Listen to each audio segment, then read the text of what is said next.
I think there's huge expectations on the Australian cricket team, and our sport, as in life, is very cyclical, but the Australian cycle went for something like 20 years, not unlike the great West Indies team of the late 70s and 80s. So our cycle went for a long time.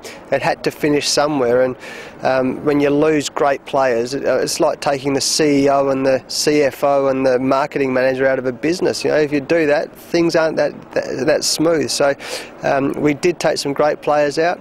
Now we've got some good young players to help mould and develop and keep the strong history of Australian cricket going. The most interesting ones is David Warner for me, a guy who simply seemed to be a 20-20 player, played Lords for Middlesex.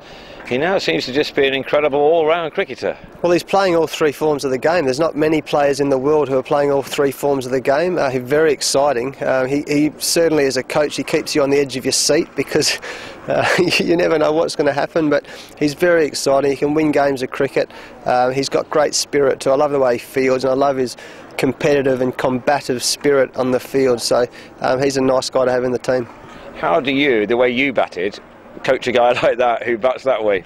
Oh, it was very similar to Dave Warner, don't you think? You know, switch hitting and smacking the first ball for 6 over the pavilion. But no, it's just more about mentoring him to be, you know, not only a good cricketer and develop his cricket, but also to be a good person.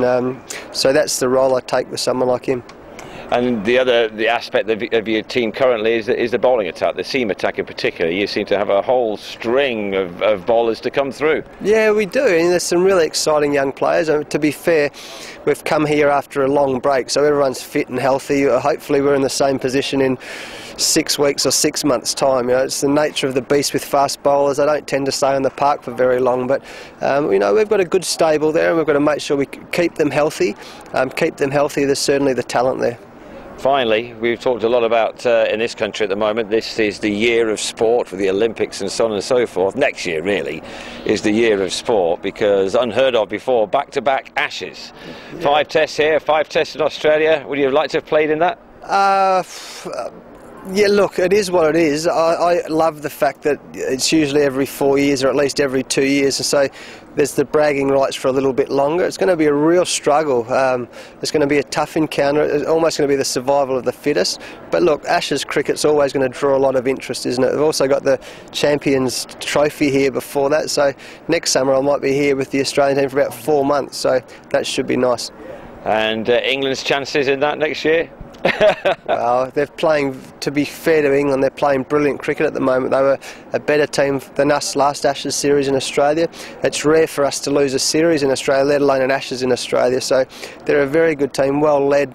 I'm a huge admirer of Andrew Strauss. I think Alistair Cook's also proving to be a good leader and a run machine. So those guys at the top of the order are going to be tough. Very, very good fast bowling attack. They've got a world-class spinner. England are a good side. I hate to admit it, but England are a very good side at the moment. Well, we got it out of you. That's all they needed. Thank you very much for your time. I still think we'll win.